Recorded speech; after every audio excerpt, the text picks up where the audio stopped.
আসসালামু আলাইকুম। আজ ৪ অক্টোবর। জাতীয় বিশ্ববিদ্যালয় কর্তৃপক্ষ ২০২৪ সালের অনার্স দ্বিতীয় বর্ষ পরীক্ষা সংক্রান্ত একটি গুরুত্বপূর্ণ বিজ্ঞপ্তি তাদের অফিসিয়াল ওয়েবসাইটে প্রকাশ করেছে। জানাবিডির আজকের ভিডিওর মাধ্যমে এই নোটিশের সম্পর্কে সংক্ষেপে তোমাদেরকে জানিয়ে দেওয়ার চেষ্টা করব। শিক্ষার্থী বন্ধুরা, তোমরা দেখতে পাচ্ছ ২০২৪ সালের অনার্স দ্বিতীয় বর্ষ পরীক্ষার কেন্দ্র তালিকা সংক্রান্ত একটা নোটিশ তারা প্রকাশ করেছে।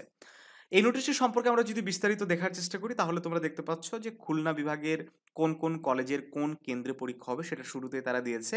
আমরা যদি লক্ষ্য করি, বাগেরহাট সরকারি মহিলা কলেজ, কাজী আজহার আলী কলেজ ফকিরহাট, দেন হচ্ছে মংলা সরকারি কলেজ, সুন্দরবন মহিলা কলেজ, ফকিরহাট সরকারি মহিলা ডিগ্রি মহাবিদ্যালয়, কচুয়া সরকারি মহিলা college, Belayet Hossain degree college. এই কয়েকটি কলেজের পরীক্ষা অনুষ্ঠিত হবে সরকারি প্রফুল্লচন্দ্র কলেজ বাগেরহাট। এই কেন্দ্রের অধ্যক্ষ বা ভারপ্রাপ্ত কর্মকর্তা হিসেবে দায়িত্ব পালন করবেন সেই কলেজেরই অধ্যক্ষ, অর্থাৎ সরকারি প্রফুল্লচন্দ্র কলেজ বাগেরহাটের অধ্যক্ষ। দেন আমরা যদি বাগেরহাট আরও একটা কেন্দ্রের কথা ধরি, তাহলে দেখা যাচ্ছে সরকারি প্রফুল্লচন্দ্র কলেজের পরীক্ষা অনুষ্ঠিত হবে বাগেরহাট সরকারি মহিলা কলেজ বাগেরহাটে। তো যাই হোক, একইভাবে প্রত্যেকটা যে কেন্দ্রগুলো রয়েছে সেই কেন্দ্রের অধীনে কোন কোন কলেজ থাকবে এখানে বিস্তারিত দেওয়া আছে। তাহলে তোমার কাজ কি, এই নোটিশটা দেখে তুমি কোন কলেজের স্টুডেন্ট এবং তোমার কোন কেন্দ্রে পরীক্ষা হবে সেটা তুমি এখনই জেনে নিতে পারবা এই নোটিশের মাধ্যমে। ঠিক আছে? এখানে আমরা দেখতে পাচ্ছি, প্রথমে আমরা দেখলাম হচ্ছে খুলনা বিভাগ। এরপরে আর কোন কোন বিভাগ দিয়েছে আমরা দেখার চেষ্টা করি।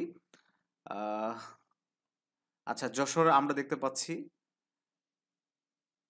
হ্যাঁ, শুধুমাত্র এখানে কুষ্টিয়ারও কিছু কলেজের আমরা দেখতে পাচ্ছি। আচ্ছা, যাই হোক, পুরো অনুষ্ঠানটা তোমরা দেখবা। ঠিক এরকমভাবে হয়তো কয়েকদিনের মধ্যে রাজশাহী বিভাগ, দেন হচ্ছে ঢাকা বিভাগ, সবগুলো বিভাগেরই কেন্দ্র তালিকা বিশ্ববিদ্যালয় কর্তৃপক্ষ ধারাবাহিকভাবে প্রকাশ করে দিবে। তো যাই হোক, পরীক্ষার খুব বেশি সময় নাই। আগামী ২২শে অক্টোবর থেকেই তোমাদের পরীক্ষা শুরু হচ্ছে। এটা তোমরা নিশ্চয়ই জানো। এই সবগুলো ডিপার্টমেন্টের একদম লাস্ট মোমেন্টের চূড়ান্ত সাজেশনগুলো কিন্তু আমাদের রেডি হয়ে গেছে। তোমরা ইতিমধ্যে অনেকেই আমাদের থেকে এই সাজেশনগুলো সংগ্রহ করে নিয়েছো।